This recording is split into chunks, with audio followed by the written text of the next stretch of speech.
Signal शाळा झाली हरित शाळा. शिक्षण हे सामाजिक बदलाचे साधन आहे, हा विचार बाळगून आंतरराष्ट्रीय पर्यावरण दिनाच्या निमित्ताने सिग्नल शाळेने अभिनव उपक्रम राबवला असून शाळा परिसरामध्ये जवळपास 3000 रोपं लावून सिग्नल शाळेला हरित शाळेचे रूप दिलं आहे. वृक्षारोपणासोबतच शाळेतील ओल्या कचऱ्यातील खत व सुका कचरा पुनर्प्रक्रियेसाठीच्या उपक्रमाचा देखील शुभारंभ करण्यात आला. Lions club of Mandvi east, Thane महानगरपालिका व समर्थ भारत व्यासपीठ यांच्या सहकार्याने हरित शाळा उपक्रम राबवण्यात आला. तीनाथ नाका परिसर हा ठाण्यातील सर्वाधिक वाहनांची वर्दळ असलेला परिसर आहे. वाहनांच्या धुराने व धुळीने होणारे प्रदूषण कमी व्हावे तसेच पुलाखाली असलेल्या शाळेतील मुलांना हवा प्रदूषणाचा त्रास होऊ नये म्हणून सिग्नल शाळेला हरित शाळेचे स्वरूप देण्यात आले आहे. शाळा परिसरातील मुंबई व ठाणे दिशेला असलेल्या दोन्ही रस्त्यावरती व्हर्टिकल गार्डनची निर्मिती करण्यात आली आहे. या व्हर्टिकल गार्डनमध्ये जवळपास 3000 रोपांची लागवड करण्यात आली असून यामुळे वाहनांच्या आवाजाचा त्रास कमी होऊन हवा प्रदूषण देखील रोखलं जाणार आहे. सर्व नागरिकांना आवाहन करण्यात येत आहे की सध्या डासांमार्फत पसरणाऱ्या डेंग्यू या आजाराचा प्रसार रोखण्यासाठी प्रत्येकाने पुढील प्रमाणे कार्यवाही करावी. डेंग्यू आजार एडिस इजिप्ती हा डास चावल्याने होतो. या डासांची पैदास साचलेल्या किंवा साचवलेल्या स्वच्छ पाण्यामध्ये होते. 8 दिवसांपेक्षा जास्त दिवस पाणी उघडे व साचून राहिल्यास त्यात डास अंडी घालतात. अंड्यांच्या अळ्या तयार होऊन पुढे डास तयार होतात. यासाठी आपल्या घरातील पाणीसाठे उदाहरणार्थ बॅरल्स, पिंपे, टाक्या, हौद, रांजणे इत्यादी दर आठवड्याला रिकामे करून घासून पुसून कोरडे करून पुन्हा भरावे. 1 दिवस कोरडा दिवस म्हणून पाळावा. पाणी साठ्यांना घट्ट झाकणे बसवावीत किंवा जुनी साडी, चादर, धोतर यांनी बांधून झाकून ठेवावीत, म्हणजे डास त्यात जाऊन अंडी घालणार नाहीत. घराच्या गच्चीवर, आजूबाजूला, अंगणात कोठेही पाणी साचू देऊ नये. भंगार सामान उघड्यावर टाकू नये. उदाहरणार्थ टायर्स, प्लास्टिक सामान, कुंड्या, टाकाऊ वस्तू इत्यादी. अशा सामानात पावसाचे पाणी साठून त्यात डेंग्यूच्या डासांची पैदास होते. घरातील कूलर्स, फ्रीजच्या पाठीमागील ट्रे हे देखील वेळोवेळी कोरडे करावेत. लक्षात ठेवा, नुसत्या फवारणीने डास घनता कमी होत नाही, तर त्यासाठी डास पैदास ठिकाणे नष्ट करणे ही आपल्या सर्वांची जबाबदारी आहे. कोणताही ताप अंगावर न काढता जवळच्या शासकीय रुग्णालयात मोफत औषधोपचार घ्या.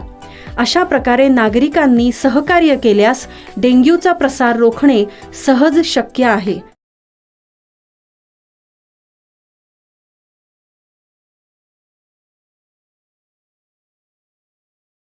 महापालिकेच्या शाळेत विद्यार्थ्यांचे आयुक्त सौरभ राव यांनी केले स्वागत. नवीन शैक्षणिक वर्षाच्या पहिल्याच दिवशी सकाळी महानगरपालिकेच्या वर्तकनगर येथील एकाच प्रांगणातील शाळा क्रमांक 44, 40, 30 आणि 20 मधील विद्यार्थ्यांचे महापालिका आयुक्त सौरभ राव यांनी विद्यार्थ्यांचे गुलाब पुष्प देऊन स्वागत केले. तसेच सावरकर नगर येथील शाळा क्रमांक 120 मध्येही आयुक्तांनी विद्यार्थ्यांचे स्वागत केले. या प्रसंगी विद्यार्थ्यांनी शाळेतील सर्व उपक्रमात सहभागी व्हावे, भरपूर अभ्यास करावा आणि आईवडिलांना समाधान मिळेल असे यश मिळवावे असं आयुक्त राव यांनी विद्यार्थ्यांशी संवाद साधताना सांगितले. मुख्यमंत्री एकनाथ शिंदे यांच्या निर्देशाप्रमाणे शाळांचे रूप बदलले जात आहे. त्याचा विद्यार्थी आणि शिक्षक यांना फायदा होईल असंही राव म्हणाले. विद्यार्थ्यांचे स्वागत केल्यावर काही वर्गामध्ये जाऊन आयुक्त राव यांनी विद्यार्थ्यांना शुभेच्छा दिल्या. नवीन कोरी पाठ्यपुस्तके विद्यार्थ्यांना दिली.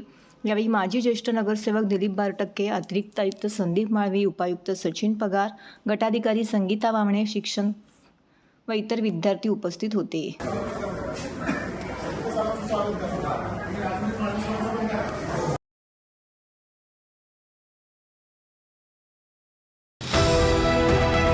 TJSB सौर शक्ती कर्ज, गो ग्रीन, करा वीज बिलावर बचत. आकर्षक व्याजदर, 84 महिने परतफेड कालावधी, 80% लोन, व्यावसायिक आणि उद्योजकांकरता सुद्धा. अधिक माहितीसाठी तुमच्या जवळच्या शाखेला भेट द्या किंवा संपर्क साधा. 1800-223-466 आणि 1800-266-3466.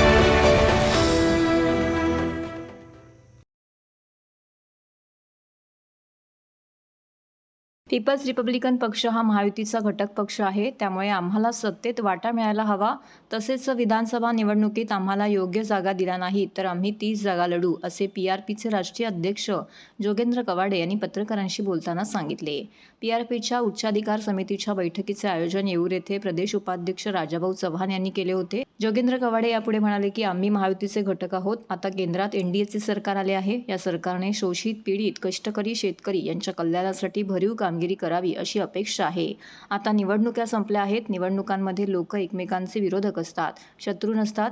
याचं भान ठेवून कुणीही दुखावणार नाही याची काळजी सत्ताधारी वर्गाने घ्यायला हवी, असं म्हणत आम्हाला सत्तेत वाटा हवा आहे. आता मंत्रिमंडळाचा विस्तार केला जाणार असल्याने आम्हाला एक कॅबिनेट आणि एक राज्यमंत्रीपद तसेच महामंडळामध्ये प्रतिनिधित्व द्यावे. आगामी विधानसभा निवडणुकीत चांगल्या जागा द्याव्यात, अन्यथा आम्ही 30 जागांवरती निवडणूक लढवू, असं देखील त्यांनी सांगितले. संविधान बदलण्याचा प्रश्नच निर्माण झालेला नाही. भाजपामधील काही लोकांनी याबाबत विधानं केली होती. त्याविरोधात आम्ही कारवाईची मागणी केल्यानंतर अशी विधाने करणाऱ्यांवरती भाजपाने कारवाई केली, असं देखील जोगेंद्र कवाडे यावेळी म्हणाले. तर या पत्रकार परिषदेस राष्ट्रीय कार्याध्यक्ष जयदीप कवाडे, गणेश उन्हावणे, चरणदास इंगोले, प्रमोद टाले, अजमल पटेल, कपिल लिंगायत, ND सोनकांबळे, अनिल तुरुकुमारे, विजय वाघमारे, आनंद कडाळे, नागसेन क्षीरसागर, रत्नाताई मोहोड, मृणाल गोस्वामी, शमी खान, राजेंद्र हिवाळे, अशोक कांबळे, नंदकुमार गोंधळी उपस्थित होते. आमच्या पीपल्स रिपब्लिकन पक्षाच्या उच्चाधिकार समितीची बैठक आज ठाण्यात होत आहे. येऊ घातलेल्या विधानसभेच्या निवडणुकीच्या संदर्भात अत्यंत महत्वपूर्ण अशा प्रकारची आमच्या पक्षाची बैठक आहे. धोरणात्मक निर्णय आजच्या बैठकीत घेतले जाणार आहे. यामध्ये आमचा पक्ष मुख्यमंत्री एकनाथजी शिंदे यांच्या शिवसेनेसोबत आमच्या पक्षाची आघाडी झालेली आहे. महायुतीचं सरकार आहे. हे असताना देखील सत्तेमधला उचित वाटा आमच्या पक्षाला मिळावा अशा प्रकारची अपेक्षा आमच्या पक्षाची आहे. मंत्रिमंडळाचा होणारा विस्तार, महामंडळ याच्यामध्ये योग्य प्रकारचं प्रतिनिधित्व आमच्या पक्षाला मिळावं अशा प्रकारची आमची अपेक्षा आहे. विधानसभेच्या निवडणुका, लोकसभेच्या निवडणुका प्रचंड मोठं काम केलं यांच्यासाठी, महायुती उमेदवारांसाठी. आणि या येऊ घातलेल्या विधानसभेच्या निवडणुकीमध्ये आमच्या पक्षाच्या कोर कमिटीने स्वबळावर 31 विधानसभेच्या जागा महाराष्ट्रातून लढवण्याचा निर्णय घेतलेला आहे. अर्थात जेव्हा एकनाथजी शिंदे यांच्या शिवसेनेसोबत जी राजकीय चर्चा होईल, त्या महायुतीमध्ये जागा वाटपाचं जेव्हा चर्चा होईल, त्यामध्ये आमच्या पक्षाच्या वाट्याला किती जागा येतात हे त्याचे निश्चित होईल. तेव्हा आपल्याला सांगू. आमच्या पक्षाचं सदस्यता नोंदणी अभियान 15 ऑगस्ट पासून सुरू होते आहे. त्यामध्ये शिवशक्ती, भीमशक्ती, आशीर्वाद, महायात्रा राज्यातील प्रत्येक जिल्ह्यामध्ये राबवली जाणार आहे. आणि त्या माध्यमातून राज्यामध्ये पक्षाची सदस्यता नोंदणी मोहीम सुरू केली जाणार आहे. महत्वाची गोष्ट म्हणजे राज्यामध्ये अनुसूचित जाती, जमाती, OBC आणि अल्पसंख्याक मुस्लिम समाज आणि स्त्रिया यांना न्याय मिळेल अशा प्रकारची भूमिका राज्य शासनाने घ्यावी अशा प्रकारची आमची अपेक्षा आहे. सरकार महायुतीचं म्हणजे आमचंच सरकार आहे, तेव्हा सरकारकडे आम्ही ज्या गोष्टीची मागणी केलेली आहे. भारतातून सौदी अरेबिया येथे हज यात्रेसाठी गेलेल्या भाविकांचे हाल सुरू आहेत. यात्रेकरूंना भोजन, प्रवासाची आणि निवासाचीही व्यवस्था नसून याला हज कमिटीचे CEO लियाकत अफाकी हे जबाबदार आहेत, असा आरोप राज्य हज कमिटीचे सदस्य बबलू शेख यांनी केला आहे. प्रत्येक यात्रेकरीकडून 3.5 लाख रुपये घेऊन सुद्धा काही सुविधा दिलेल्या नसल्याने हा सर्वात मोठा घोटाळा असल्याचंही बबलू शेख यांनी म्हटलं आहे. एका पत्रकार परिषदेअंतर्गत बबलू शेख यांनी हज यात्रेकरूंच्या हालअपेष्टांचे व्हिडिओज माध्यमांसमोर सादर केले. बकरी ईदच्या दरम्यान हज यात्रा संपन्न होत असते. आयुष्यात प्रत्येक मुस्लिम बांधवांची एक वेळेस तरी हज यात्रा करण्याची इच्छा असते. त्यानिमित्ताने देशभरातून सुमारे 1.5 लाख ते 1.25 लाख भाविक जात असतात. 15 ते 16 जून आणि नंतर 2 दिवस सौदी येथे हज यात्रा संपन्न होत आहे. या यात्रेसाठी महाराष्ट्रासह इतर राज्यातील भाविकांचा समावेश असणार आहे. महाराष्ट्रातील 21,000 भाविक यात्रेस गेलेले आहेत. मात्र सौदी अरेबियामध्ये भाविकांना हज यात्रेसाठी कुठलीच सुविधा नाही. वाहनांची, भोजनांची आणि निवासाचीही व्यवस्था नसल्याने हज यात्रेकरूंचे तेथे हाल सुरू आहेत. 21,000 लोकांसाठी केवळ 90 जणांचे पथक व्यवस्थेसाठी तैनात ठेवलं आहे. हज यात्रेकरूंच्या दुर्दैवी हालाच्या सौदी अरेबिया येथून पाठवलेल्या चित्रफिती दाखवून राज्य हज कमिटीचे सदस्य बबलू शेख यांनी हज कमिटीचे CEO लियाकत अफाकी हेच याला जबाबदार असल्याचा थेट आरोप केला आहे. यात्रेकरूंनी तसेच हज कमिटीच्या सदस्यांनी फोन केल्यानंतर फोनही उचलत नाहीत. लियाकत अफाकी यांनी सर्व कारभार आपल्याच हाती ठेवला असून लाखो रुपये उकळूनही सुविधा न दिल्याने एक प्रकारे सर्वात मोठा घोटाळा असल्याचा आरोप बबलू शेख यांनी केला आहे। तेव्हा केंद्र सरकारने याची दखल घेऊन त्वरित कारवाई करावी अशी मागणी बबलू शेख यांनी केली आहे। मैं हज कमेटी के मेंबर खुसूसी तौर पे इरफान दादू भाई शेख, हमारे CEO लियाकत अफाकी साहब, महाराष्ट्र CM कर्मठ कार्यशील और डैशिंग CM श्री एकनाथ शिंदे साहब से मुखातिब हूँ और ये कहना चाहता हूँ कि जो 279 मकतब है, जो मैं खुद इस वक्त मीना में हूँ और जो हम लोग जिस परेशानियों का सामना कर रहे हैं वो इंसानों की परेशानियाँ नहीं बल्कि ऐसे बकरे हमारे कुर्बानी के या भेड़ बकरे इस तरह से रखे जाते हैं, जानवर रखे जाते हैं और हम इंसान जो है, हमारी औरतें, हमारे मर्द जो हाजी हजरात हैं, ये रखे गए हैं। ये बहुत ही परेशानी और बहुत ही हम लोगों को मतलब ऐसा क्यों ट्रीटमेंट, बाकी मैं पूरा घूम के आया, देख के आया, बाकी सबको बेहतरीन फैसिलिटी है। सिर्फ इंडियन हाजियों का ये मामला है तो क्या इंडिया के हज कमेटी के जो ऊंचे ओहदों पे बैठे हुए लोग हैं इसकी नोटिस लेंगे। हमारे महाराष्ट्र हज कमेटी की तरफ से हमारे महाराष्ट्र के CM साहब को मैं खुसूसी तौर पे बताना चाहता हूँ कि इसका नोटिस लें और आगे आने वाले दिनों में कम से कम हमारा तो जो होना था हो गया। मुझे नहीं लगता है कि कुछ होना है हमारा 5 दिनों के लिए, लेकिन आने वाले दिनों में मैं चाहता हूँ कि हिंदुस्तानी हाजियों का जो आए उनको अच्छा ट्रीट मिले। मी आपल्या माहितीसाठी सांगतोय, भारतीय हज कमिटी मार्फत 1.5 ते 2 लाख प्रवासी हजसाठी सौदी अरेबियाला गेलेले आहे। तिथे त्यांना कोणतीही सुविधा उपलब्ध नाहीये, राहण्यापर्यंत झोपण्यासाठी, जेवणाची आणि त्यांना ट्रॅव्हलिंगची कोणतीही सुविधा नाहीये। गेले 4 दिवस ते जाऊन तिथे हैराण आहे। असं तर 15 दिवस अगोदर ते गेले, पण हजची सुरुवात होऊन हे 4 दिवस झालेला आहे। 4 दिवसामध्ये आज लोक मीना म्हणजे आमचं जे हजची आज सुरुवात होतं तिथे जाण्यासाठी एक 50 किलोमीटरचा रेंज आहे, तिथून ते तिथपर्यंत जाण्यासाठी त्यांना बसची सुविधा नाहीये। त्या लोकांनी आमचा एक ग्रुप आहे, ग्रुपमध्ये त्यांनी मेसेज केला, त्यांना दाबण्याचा प्रयत्न करण्यात आला का तुम्ही हा असा मेसेज फॉरवर्ड करू नका, भारतीय हज कमिटीची कुठेतरी बदनामी होणार आहे। आम्ही सुद्धा या सगळ्या गोष्टीला आम्ही सुद्धा त्यांना समर्थन केलं। ठीक आहे, आज ना उद्या हे जे प्रॉब्लेम आहे ते क्लिअर होणार, पण ते प्रॉब्लेम काही क्लिअर झाला नाही म्हणून मला आज ही प्रेस कॉन्फरन्स घ्यावी लागली। तिथे जेवणाची, राहण्याची सोय नाहीये। 3.5 लाख रुपये एवढी मोठी रक्कम या लोकांनी तिथे वसुली केलेली आहे। 3 वेळा महाराष्ट्रात, देशातले कानेकोपऱ्यातले लोक मुंबई हज कमिटीमध्ये येत आहे, तिथे येऊन त्यांना 3 वेळा पैसे भरायचा।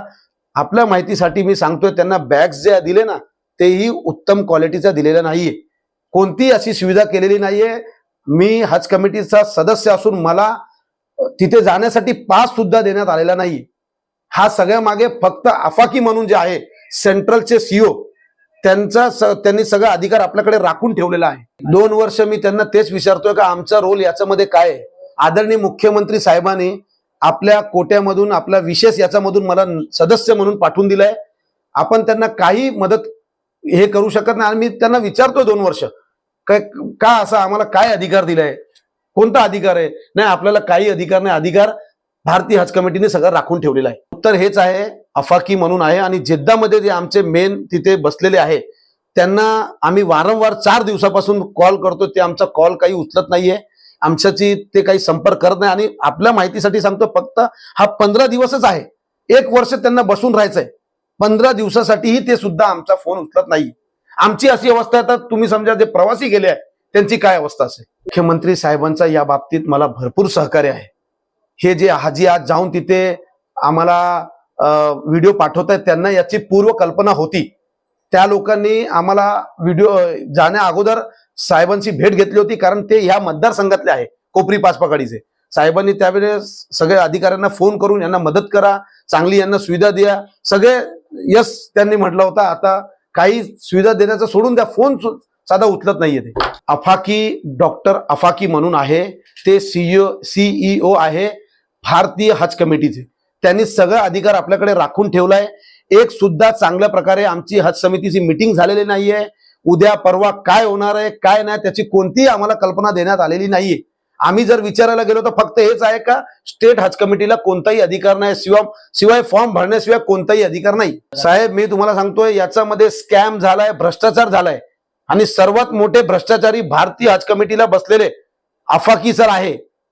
आज तुम्ही त्यांना फोन लावू शकता ऍज अ पत्रकार, तुमचाही फोन ते उचलणार नाही, तर ते लोकांचं काय उचलणार? हे लोक तिथे जाऊन त्यांचा हाल झालेला आहे. मी आपल्या मार्फत, पत्रकारांच्या मार्फत आणि महाराष्ट्राचे मुख्यमंत्री, देशाचे यशस्वी प्रधानमंत्री आदरणीय नरेंद्र मोदी साहेबांना अख्ख्या समाजाच्या वतीने माझी विनंती आहे का घरी बसणाऱ्या ऑफिसरला घरीच बसवा.